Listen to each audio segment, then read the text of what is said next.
Hey there. Thanks for tuning in for this week's episode of the podcast. I love doing podcasts live and in person. That's the best way to do a podcast. There's lots of energy, and I do most of those. For those of you that watch these on YouTube, I do most of these live and in person. But this week's episode was one of the episodes where, just because of guest schedules, I was not able to do this on live and in person, so we did it by Zoom. Well, just like you might imagine, every once in a while, the Zoom technology betrays us. And so my guest doesn't deserve this because he is fantastic and I'm a huge fan. But we did record it by Zoom. And then when we got it into production, realized that the video was corrupted. So the audio is good. So you're going to get to hear it. But unfortunately, for those of you watching on YouTube, it's just going to be a static image picture of our guest. So thank you for being patient with us. And we'll see you next time. And I hope you enjoy this episode of The Root of All Success.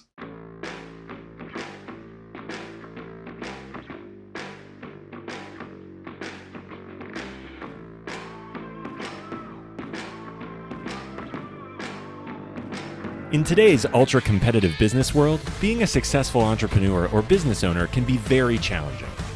Fortunately, contemporary times have blessed us with resources for tackling those challenges and getting us to success more quickly than we could have imagined. Welcome to The Root of All Success with the real Jason Duncan, a podcast that explores how the world's most powerful entrepreneurs grow incredible companies. This podcast looks at the 5 keys to unlocking success as an entrepreneur. A successful educator turned entrepreneur, Jason's mission is to use his gifts of teaching and leadership to help others get the results they want out of life. Join Jason every week and learn the keys to grow a truly successful business. Welcome back to the show. I am the real Jason Duncan. I sincerely appreciate you taking time to tune into the show. And I've got a great guest for you today. We're on the root of all success. Of course, as you know, I'm interviewing super successful entrepreneurs and how they accomplish their success. And of course, like today's show, like every show, we're going to talk about failures. We're going to talk about successes. And we're going to dig into this theory that I've got is that every single successful entrepreneur has used the same 5 keys to unlock their success. And certainly every story is different. That's why this podcast will go on forever. But everybody has these similar things. And you, as an entrepreneur, can also use these same keys to unlock your success. So thank you for listening. If you like what you hear, please leave us a 5-star review. Wherever you're listening to this, on Spotify or let's see, wherever, iTunes, any of the podcast players. We're proudly syndicated on the C-Suite Radio Network, the world's largest network of executive and business level podcasts. And they've got us on every podcast player. And we're also on YouTube.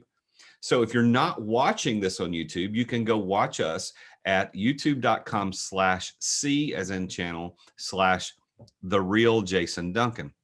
And I've got a channel there full of great content for entrepreneurs just like you. So make sure you go check that out. Now, if you are watching this, as you can see, I'm coming at you again from my Root of All Success podcast studio here in my home office in Gallatin, Tennessee, just north of Nashville. Today's guest is hailing from parts unknown and can't be with me live in Nashville, but I'm honored that he's going to be on the show again anyway. So thank you for tuning in to watch this on YouTube so you can see I'm in my home office here. I love this place. Today's episode sponsor is Results Through Integrity. Now, this is a little bit self-serving because it's the company that I own, but if you will just bear with me a moment, I want to tell you a little bit about that because you've been listening to this show for a while. And maybe you know, maybe you don't know what it is that I do, but I own 8 different companies as an entrepreneur. I've owned a stake in over 12 companies over the last 20 some odd years. And currently I still maintain ownership stake in 8. One of the main things that I do on a day-to-day basis is I teach people how to exit without exiting. There's a hashtag exit without exiting that you can find on social media. And I teach people how to exit without exiting because it's about living your ideal life. The irony is that most people who start their businesses as an entrepreneur do so with the idea and intent to create a lifestyle that they love, to create freedom of time and energy and money. But the irony, as I said, the irony is that they end up creating a business that they either don't enjoy or that they spend 100% of their time in, and they don't leave time to spend the time with their family and friends and their charities and their sponsorships that they really, really want to do. I was able to exit one of my large companies without exiting, where I still maintain all of the financial benefits of that company without any of the physical necessity of me being on site every day. I'm now living my ideal life by teaching people just like you how to build, how to scale, and how to enjoy your company. And if you are interested in getting coached by me one-on-one, I only take 5 clients at a time for a high-ticket one-on-one engagement, and I will coach you everything you need to know to go through the building, the scaling, and the enjoyment process so that you can exit without exiting. Now, I don't judge whether or not you want to exit physically and financially or just physically, but either way, what I would judge is if you are not happy in living the ideal life that you thought your business was going to create for you, why would you not reach out to me and Results Through Integrity and let me and my team work with you over this next 12 months, 6, 7, 8, 9 months in, you will 100% be released from physical restraints of your company. I can show you how to do that. I've got a 4-step process that I take my clients through to do that exact thing. Now, you may say, well, Jason, I'm not yet ready to take on a high ticket coaching engagement with you, but you might be interested in my group coaching program. And so you can go to rticoach.com to find out more about that. I take only 12 people in each group coaching platform, and we only spend 90 days together. And through that 90 days, you'll totally transform the way your business is built and scaled so that you actually enjoy it. So you can go to rticoach.com and find out more about that. And of course, my website is therealjasonduncan.com. So thank you for indulging me a little bit on letting my coaching company be my episode sponsor for today. So today's guest, let's get right to this. This is going to be so great. I can't believe this guy's on my show. I'm so excited to talk to him. I told his assistant when we were getting this thing booked, I had a little bit of a fanboy thing because one of his books is my #1 recommended business book of all time. And we're going to talk about that here in a moment. But today's guest launched 3 multi-million-dollar companies before his 35th birthday. He was awarded the New Jersey Small Business Association's Young Entrepreneur of the Year when he was only 26 years old. And he sold his first company to a private equity and his second company to a Fortune 500 company. Now, like a lot of us entrepreneurs, he was so confident in his abilities and he had this big stack of cash. He thought, hey, I'm going to be an angel investor. And he proceeded to lose his entire fortune. And then he started all over again because that's what entrepreneurs do. Started all over again, driven to find better ways to grow a healthy and strong company. And he has now devoted his life to research and to delivering an innovative, impactful entrepreneurial strategies for people just like you and me so that we can live our best life as entrepreneurs. He's the author of many books. One of his most recent ones is called Fix This Next. He also wrote Clockwork. He wrote Surge. He wrote The Toilet Paper Entrepreneur, The Pumpkin Plan, and my favorite business book of all time, the #1 book that I recommend to people, Profit First. It will revolutionize the way you do your bookkeeping and how you manage your finances inside your business. Can't recommend it more highly. It's part of how I coach people when I take people in under my wing as a client, as a coaching client. I show them how to do that. He is also a former business columnist for the Wall Street Journal. His books have been translated in over 20 different languages. And he's also active partner in multiple companies, including an American manufacturer, a business growth consultancy, an augmented reality tech firm, and a certification organization for accountants, bookkeepers, and business coaches like me. I want you to welcome I'm just so honored to have this guy on my show. Please join me in welcoming Mike Michalowicz to the show. Mike, thank you for being here, man. Oh, Jason, it's my pleasure. Thank you for hosting. Well, I'm having this little bit of and I told you this pre-show, I'm having this little bit of a fanboy moment, and I hope it doesn't ruin my show for the normal listeners. But I have super successful entrepreneurs on my show every week, and I'm honored to sit across the table from all those people.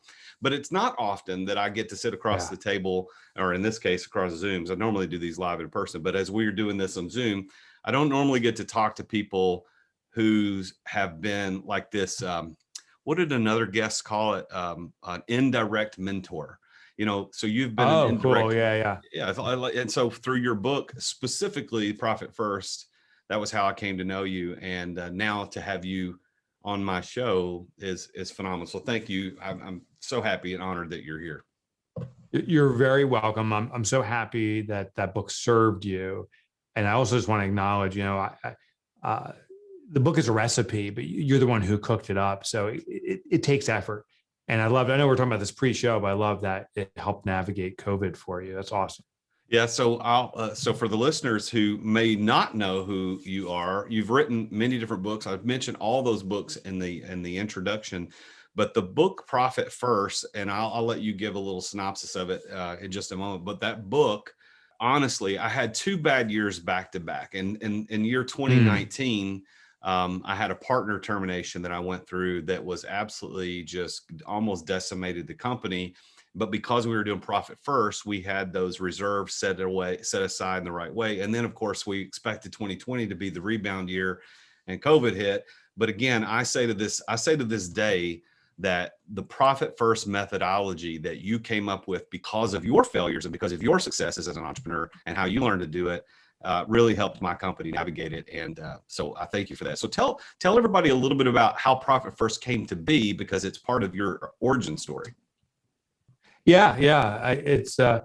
I struggled with profitability without realizing it. You shared I had those businesses I grew, and they were multi-million-dollar businesses. I actually sold 2 of them. One was a private equity deal. One was a Fortune 500 exit. And it sounds amazing, but they were never profitable when I was running it. I made money selling them, but not operating them. And I fell into this mentality that, profit is an eventuality. Like, you'll make your money one day if you stick it out long enough. So my third business that I honestly leave off my CV, I was an angel investor, and I sucked at it. I lost everything. I was putting good money after bad. And I had to come home to my family and tell them that we were going to lose our house if we lost our possessions, because I had to liquidate our remaining assets just to survive, just to put food on the table. And that was it was a wake-up call for me. I didn't understand how profit works. Well, as I started to research this, I noticed that every entrepreneur I was interviewing, and I've now subsequently interviewed tens of thousands, consistently say the reason they started their business is 2 reasons: personal freedom, do what I want when I want, and financial freedom, to never worry about bills. But it's ironic, the 2 reasons almost all of us start a business for never manifest. We work our butts off. We're working workaholic hours. We're not seeing the light of day. It's just crank it out. And we're not profitable to boot. So I started with profit. I said, why are we not profitable? If this is what we want, this is the whole reason we're doing it, what's wrong? That's when I realized the foundational formula that we've all been told to use. It's in hundreds and thousands of business books. The foundational formula is sales minus expenses equals profit. We even use it in our verbiage. We call it the bottom line or the year end. All these terms say profit comes last. And that was the aha moment. When something comes last, it's ignorable. It's the manana syndrome. The analogy I use is like, if you love your family, do you say, I love my family so much, that's why I decided to put them last in everything I do? Never.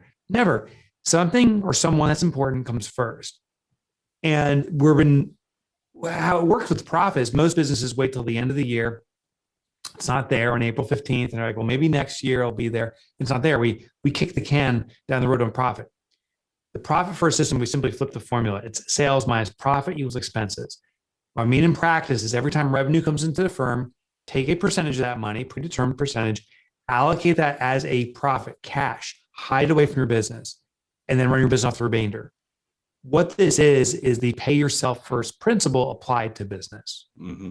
Well, I really like it for lots and lots of reasons.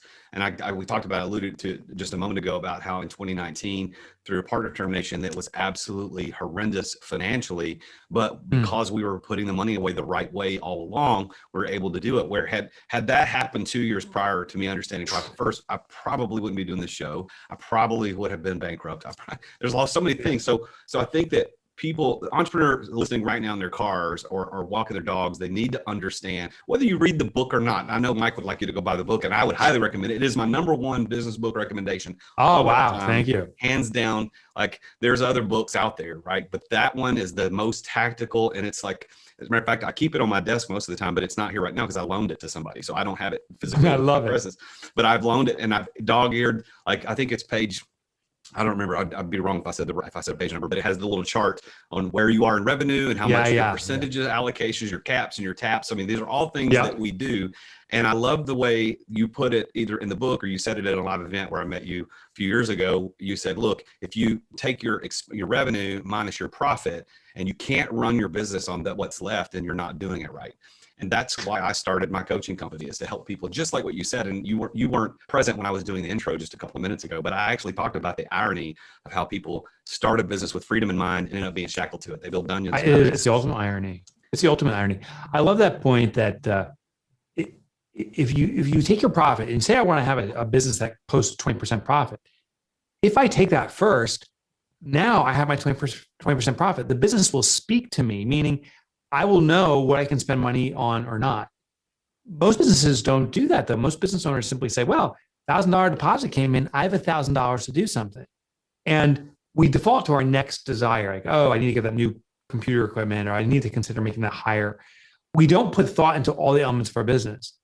So with profit first, I think the most critical element is profit. So we remove that first, but we also carve up the remaining money for its intended use. You're gonna have tax consequences. We got to reserve for that. You're going to have maybe capital expenditures. We can set an account for that. Then you realize when $1,000 comes in, you don't have $1,000 to spend. After it all gets carved up, maybe it's $200. And for some people, that's a real shocker right in the beginning. I get it. It is, because you're so used to your old way that's not working. It's a shocker. But then very quickly, you start adjusting. Now, here's the reality. If you don't do profit first, if you struggle with profitability, if you aren't profitable, you're going to face the reaper at one point.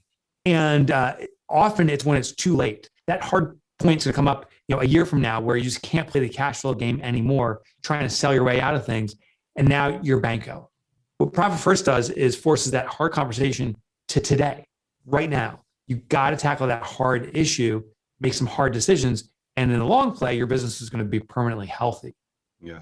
Well, I think there's this thing called, and I teach this to my coaching clients, called the Law of Adaptation. And the Law of Adaptation says that our ability to adapt will always outperform our ability to plan.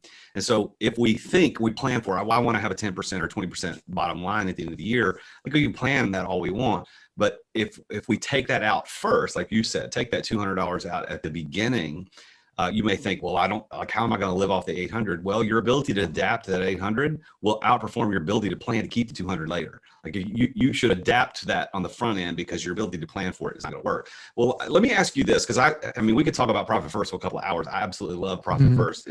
Again, no kidding, #1 book recommendation of all time for business, 100%, without reservation. Now, how did you come up with this? You alluded to this, but let me go back. I'm going to go back to your first 2 businesses. You sold one to private equity, one to Fortune 500, but you admit that you didn't make any money until you sold it. So what was life like as the entrepreneur not making any money? Yeah, I know you can relate to this. It's just pure stress. It's a hand-to-mouth survival. So both businesses were in tech services. The first one was traditional computer network setup. It was, back then it was called VARs, value-added resellers, but we set up networks. The second business was in computer crime investigation, a much more sexy business. But the same problem manifested is every day I said, I need to sell more to grow my business and become profitable. What I subsequently discovered is that sales translates directly for a small business to stress. What I mean by this is, if I sell you something, Jason, and I sell something to someone else and so forth, every time I have an additional sale, what I'm looking to do, I have additional responsibility. And so if I don't have profit, efficiencies built my business, now it becomes more stressful. I sold to you, I got delivered to you, but I got to service this next person. And so now I'm kind of diluting myself, but I need more money, and I keep on diluting myself, and businesses start fracturing very quickly. This is the classic hand-to-mouth game. And I hear businesses, one of the ways they express it, they say, gosh, I'm working on everything, but nothing's working. That's because they haven't focused on what gives a business runway, which is profit. If you don't have profit, it is going to be a constant hand-to-mouth survival, and you'll never get out of this trap. So that's how I lived. I was I was working ridiculous hours. I was carrying the business on my back because I felt I had to.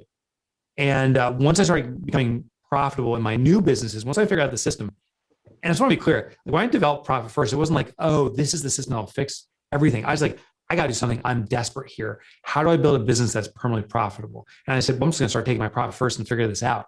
It started to reveal itself to me. I've started that now 14 years ago, I believe it is. I've had 54 consecutive quarters of profit distributions. And when next end of this quarter, the next one's going to present itself. So I will tell you, it gives me a lot more stability, a lot less worry, and a lot more focus on growing my business and making sure my business, is healthy. So yeah, the juxtaposition has been significant, seeing living the two extremes, Were you married and have kids through those first two businesses where you weren't making any money? Yeah. The analogy. So I had my first son when I was 21. I come home to my wife. I just got my first job out of college. I'm like, I got to start my own business. I had no clue what I was talking about, but I did say, I will put you in diamonds within, a few months. If I can just make a few $100,000, we're taking that home. I had no clue that business revenue and personal take was totally different. I didn't understand that. And, but I will tell you this, that starting a business when you have three mouths to feed for me was so fear invoking that there was one benefit. I had to make this work. I was willing to do anything, wake up at 5 a.m. so that I could be at work and go to the next 5 a.m, like work around the clocks. I would do anything to keep the income flowing in. I also want to acknowledge, in retrospect, my wife and I, we've been married now for 20x years. And I sat down with her and I said, I think your experience as the partner of someone that owns a business, the significant other, that for a business owner, it's like rocketing down the raceway in a NASCAR without any steering wheel. All we have is a gas pedal and brake. We have no control. But for the spouse, they're in the passenger seat without even a seatbelt. Like, it's that much worse. That's how terrifying it is. She's like, that's exactly what it feels like. So when you finally sold those two businesses, you didn't. I'm going to make the assumption you didn't have both businesses at the same time, selling both at the same time. No, there's sequential. Yeah. So on that first exit, the first exit where you physically and financially exited that business, like what happened? Because I think entrepreneurs have the same maybe misguided concept or dream of what that's going to look like. But what did it look like for you? How did that happen, and what was the experience like?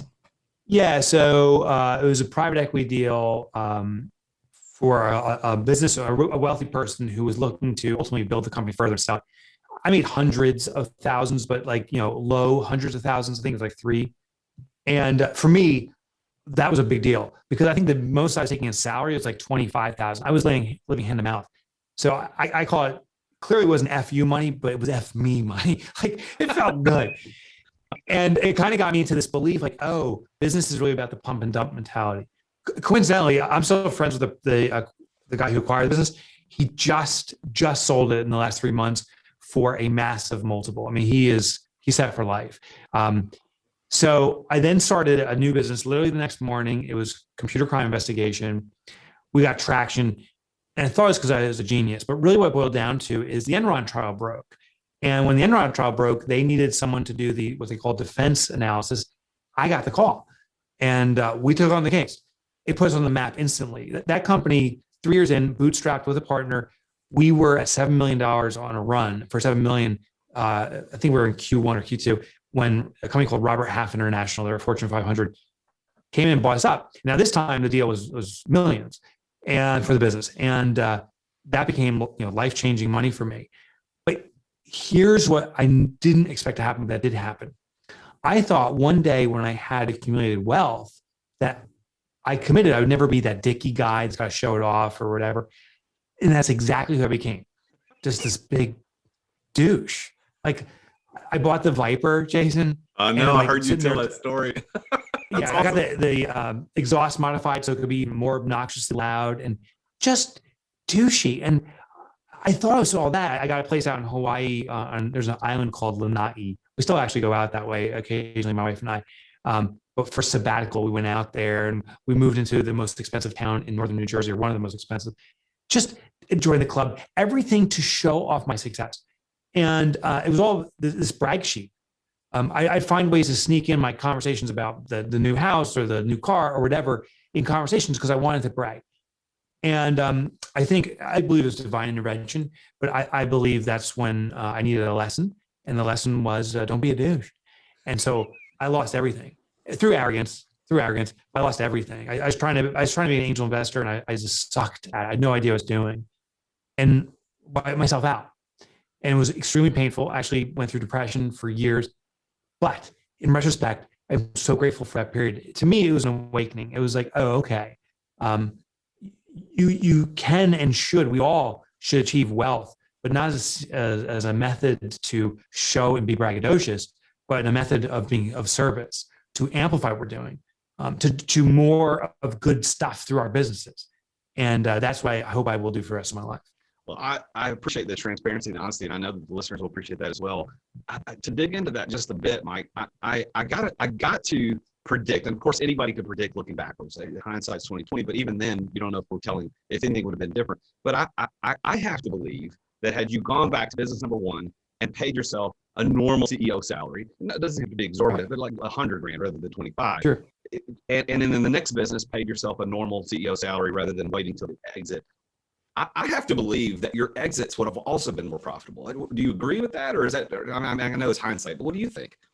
They have been more profitable. Yeah.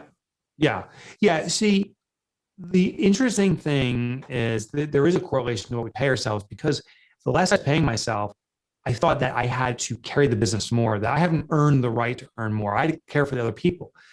So I was doing a lot of the work. One of the biggest determinants of evaluation is dependency on the owner. The more dependent a business is on the owner, the less desirable it is. I mean, think about buying something. If I want to buy a business to make me money, and I'm buying your business, Jason, and you're doing all the work, well, the whole idea is for you to leave. Your heart may not be there. You may retire or quit. Now, all the business walks out the door. This would be the worst investment. So as these companies were looking to buy my business, they wanted to make sure that was extremely systematized. The other thing they look for is consistent profitability, which I didn't have that. The number one way in the world to prove you have an excellent business that's worth a high valuation is by having accumulating profits. If I can just pull out my bank statements and say, look, every year there's more money in there. Every month there's more money in there because there's more profit. That's a ATM. And that's what a buyer wants to buy. I didn't have either of those things. I worked my ass off. The business depended upon me. Secondly, it wasn't profitable. That business that we sold for millions could have sold for tens of millions, probably even more, because we're in the right place at the right time. The only reason I think that we got purchased is what's called goodwill. The name we had was strong enough in the market. We had landed some marquee cases that they wanted to say, oh, we did the Enron trial. And by acquiring us now, that was their property, so to speak. And I think that was the valuation they saw, but it surely wasn't in the health of my business. Well, and I think that as the entrepreneurs who are listening to this show would really need to dial into what you just said there. There's so much gold in that, because the irony, and this may be the theme of our show, is the irony. Like what we think is going to happen is completely opposite. By thinking that you're going to design this business to give you financial freedom, you end up designing something that's a prison. By thinking that you're being an honorable hero by only taking a $25,000 salary or no money at all because you want to supply the money for your people, ultimately that's going to work to your disadvantage. So if we would pay attention to the concept of profit first, and certainly that's not the only one, but there's other things that we can implement in our business as entrepreneurs. Get paid now. Pay yourself first. Make sure you take care of your employees, but watch the consistent profitability and the accumulation of those profits over time. And then when you are finally ready to exit, you're going to get more money. So that is a great. You're right. No, you're totally right. I found here's a great way to frame this as an entrepreneur. If anyone listening considers themselves an entrepreneur, I want them to realize the number one job we have is to be the creator of jobs. And so if we are doing the work, we're actually stealing the job from other people who want to do work.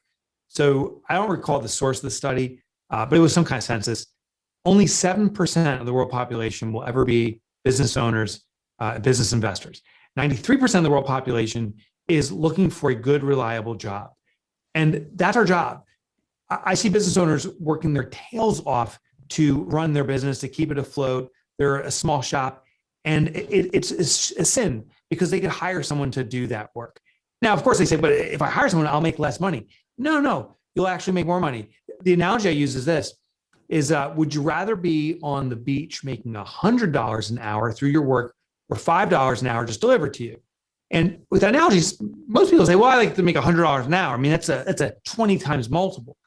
I say, what if the $100 an hour is capped? Like you can't make any more. Maybe if you could work a little bit longer, but you can't make more. But what if now you have another person bringing you $5 an hour and just putting it in your lap? Now it's $10 an hour.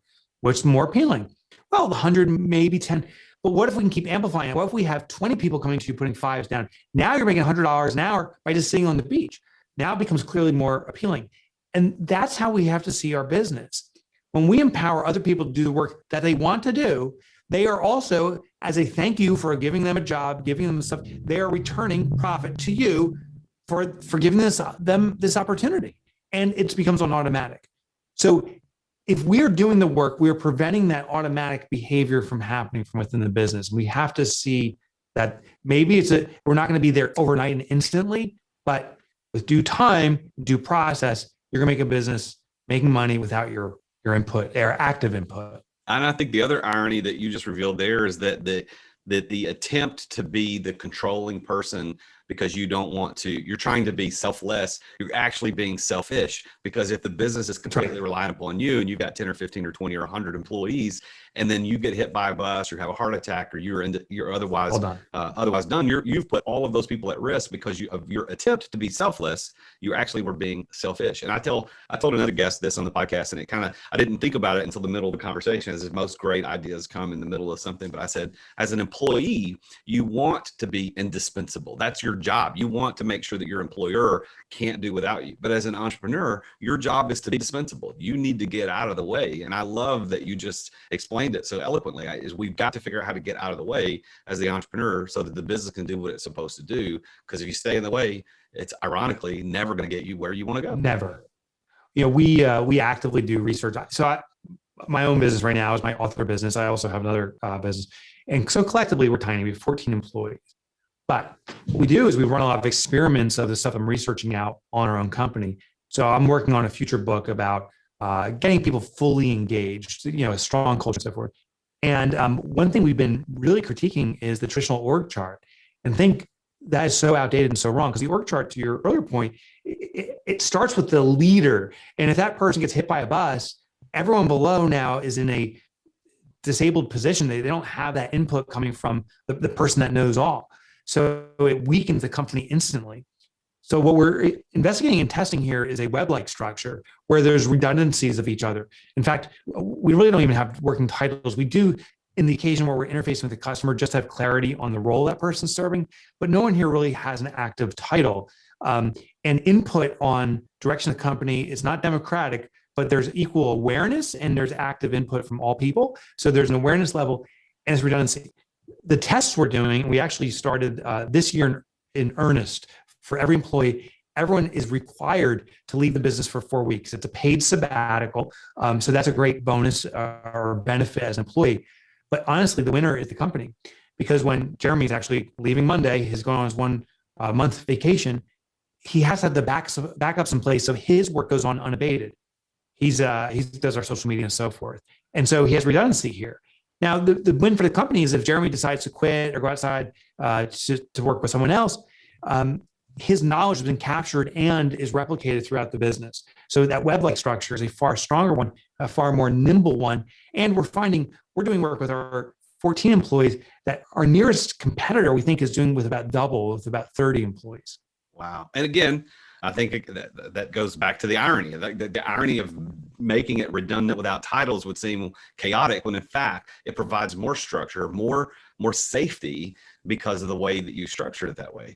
I got a question for you. So the name of the show is called The Root of All Success. And I only interview super successful entrepreneurs just like you about their journey to success. And we've talked about your journey, about how you started those companies and how there was some success and some failures. But what do you like? What does Mike Michalowicz think that is the definition of success in your opinion?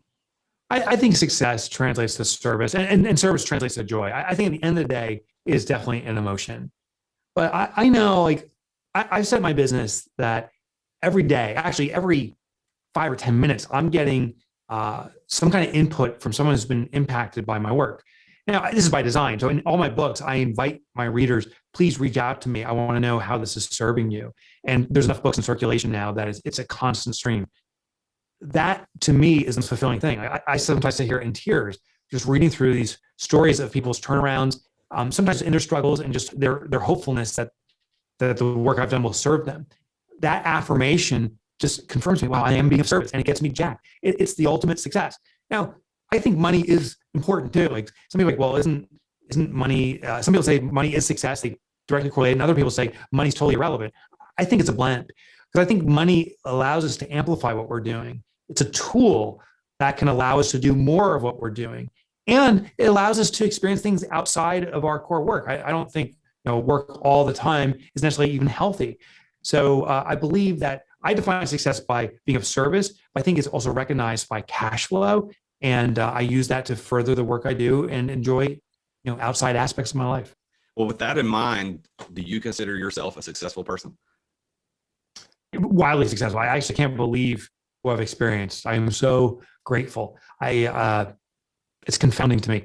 Yeah, it's confounding to me the impact I've been allowed to have, and the fact that I get paid to continue this. Like I am feverishly writing my next book right now, and so pumped that I can do that and I'm paid for it. It's unbelievable. It's confounding. I love your answer because it's fun. I ask those two questions to every guest, and it's funny. Some guests will, they always have a good definition because everybody's definition is a little different, but everybody's definition revolves around kind of the same theme, and that success grows and that it changes from time to time. But then when I ask, do you consider yourself successful? Yeah. Like I get so many different answers, but I love you took that pause and you're like wildly successful. Because I didn't know wildly. Yeah, and I think somebody like pause is like you can never arrive at success and stuff, and I don't know if that's true. I think it really is the journey. And I know people have different definitions of it, but for my vision of how I see my life, I cannot believe the success that I've been blessed with. I really can't. So one of the things that I talk about on the show is these 5 P's of success, and you've already mentioned a few of those, even without knowing what they are, because I know we've not talked about this pre-show. But the first is passion. I think one of the keys to success for entrepreneurs is passion, and not necessarily passion in the sense of emotional attachment to the thing that you're doing, although that can certainly aid your success. But passion really means willing to suffer. Like the passion of the Christ isn't about him being excited to go to the cross. It's about he was willing to suffer and endure for a greater cause. And I can see that in you, is that you were willing to suffer, and admittedly probably the wrong way, but you suffered through financially, and that led you to success. The second P I talk about, and I'm going to put the second and third together, then I'm going to pause and ask for a response, but is being at the right place at the right time, which you actually said that phrase. And then the third is kind of goes with it, which is knowing the right people. So in those first 3 P's of success, do you see those as keys to your success as a speaker and an author and an entrepreneur? Oh, for sure. I mean, the right place, right time is, I feel, just being an American citizen. Also, there is white privilege. I finally have come to realize that is a true advantage. I was talking with a friend of mine who does DEI coaching, diversity, equity, and inclusion.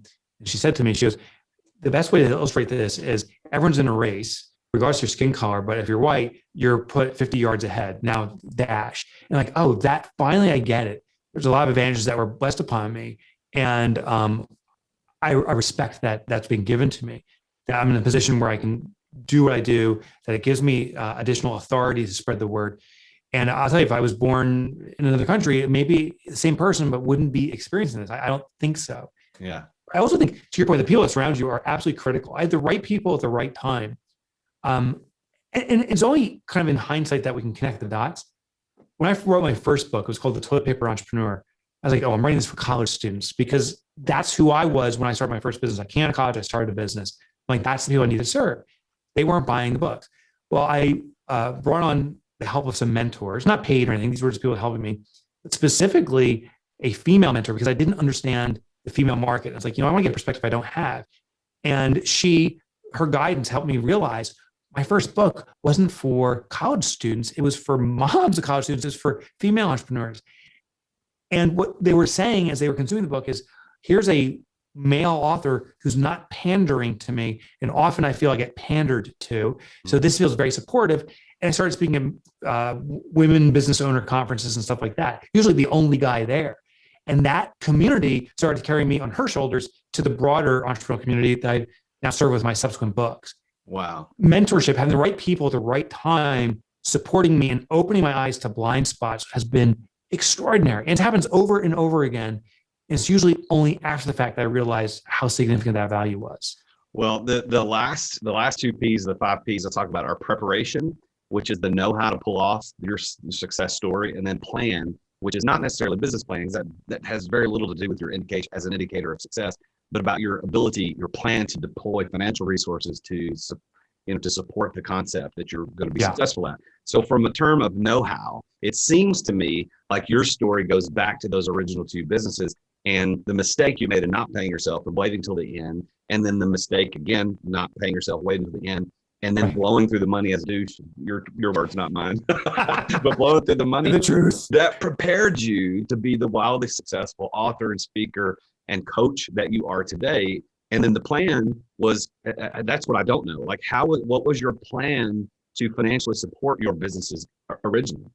Yeah, that's a good question. I found when I became an author 13, 14 years ago now, I found that there's a revealing question we need to ask. There's actually 2, one that we all know of and one we don't. The one we all know of is this: if you had all the money in the world, what would you do with it? It's a powerful question because what it allows you to explore is what your heart calls out to do. It's a damaging question in that it presupposes we need money to achieve that vision. Like only when you have money can you do that. There's a second question that I found. If you have no money, what's the vocation your heart calls out to do? So what's the work I want to do to generate income, and what's the dream I have? If those are in alignment, now you got a calling. And I always dreamed one day I'll be an author. Like that sounds so badass. When I was wiped out, I sat with my wife and we had lots of conversations about it. And I said, you know what? I'm going to be an author who makes money. This is going to be my vocation. I will bring money to our house. I will be a provider.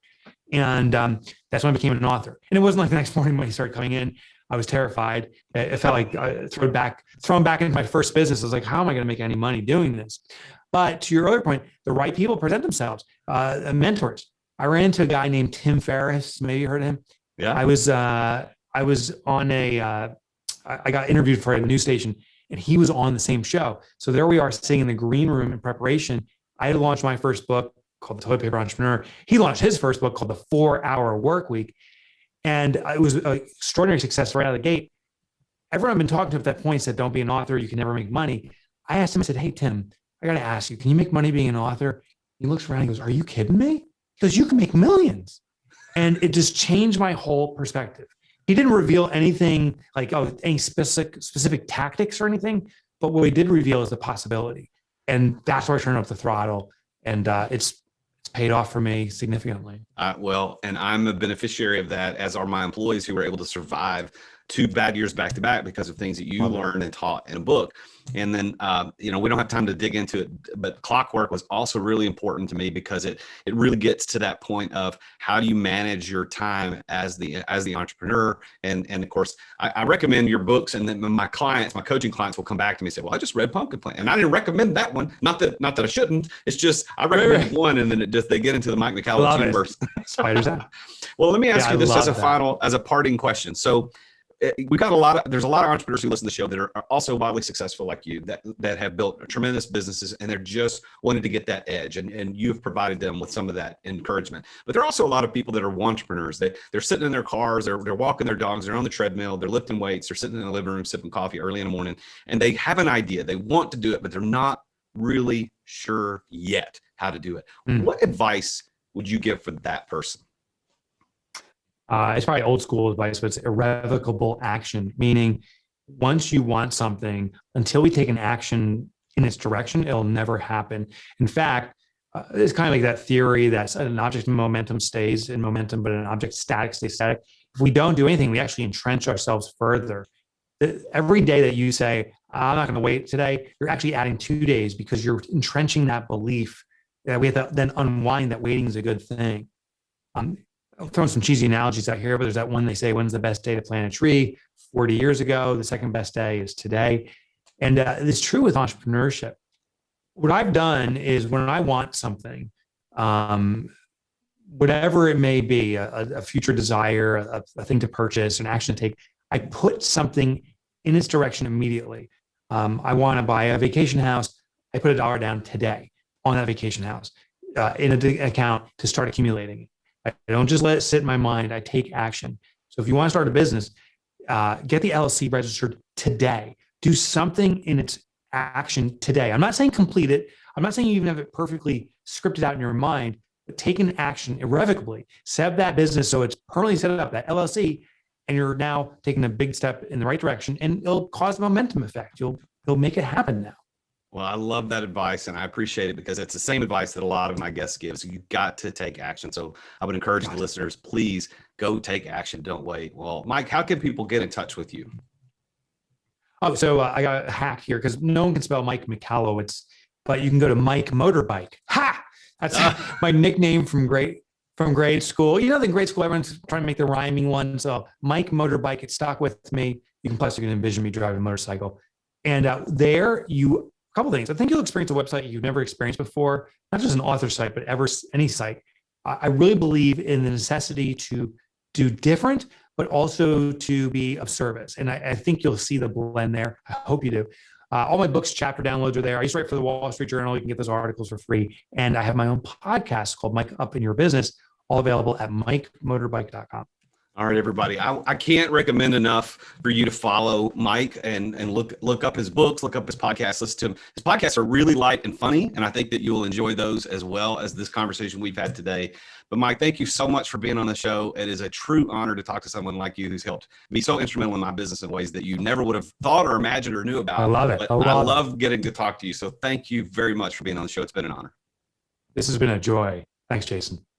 Well, I can't tell you how awesome it was to have somebody like Mike on the show. I know at the end, I always thank the guests for being there, and I'm always very grateful that they're there. But for somebody like him that I've read books and I've met, in the past, but not really personally and haven't gotten to talk to, this has been a true honor. And I hope that you are getting some of the benefit out of this conversation I've had with Mike as well. But if you are an entrepreneur and you're in that middle of that, trying to figure out what to do next, you don't know how to take the action, I want to remind you that you can reach out to me at therealjasonduncan.com or at rticoach.com. And you could sign up for either one of my group coaching platforms, or if you're prepared for a one-on-one engagement and you're ready to get exited out of your business, whether that's physically or financially or both, I am uniquely suited to be able to help you with that. That's exactly what I've done with my businesses. And I've used the tips and the information from people like Mike to make sure that I was able to do that successfully. And now I'm living that ideal life. And I want you to be able to live that ideal life. That's why I do the show. That's why I coach people. That's why I do group coaching. And that's why I have my online university, Results University. There are so many ways that you've got access to get you what you need. Take action. Just like Mike said, take action. Do irrevocable action today. Get started with something. Do this. Go to therealjasonduncan.com/contact. Go to the contact page. Click that contact. Reach out to me today. Say, hey, I heard you. I heard the show with Mike Michalowicz. And if you can't spell his last name, remember it's Mike Motorbike. But I heard the show with you, Mike Motorbike, on Profit First. I really want to talk to you about how I can get to the next level of my business. I would be honored to help you. This has been the Root of All Success podcast. This is The Real Jason Duncan. I will see you next week when I interview yet another super successful entrepreneur about his or her journey to success and how they did it through their strengths, through their weaknesses, through their successes, and through their failures. I'm The Real Jason Duncan, and Jesus is King. Thank you for listening to another edition of The Root of All Success with The Real Jason Duncan. If you've enjoyed this week's episode, we invite you to visit therootofallsuccess.com to access the show notes and other helpful resources. Take charge of your business. Grow it from great to incredible. Join us again next time here on The Root of All Success.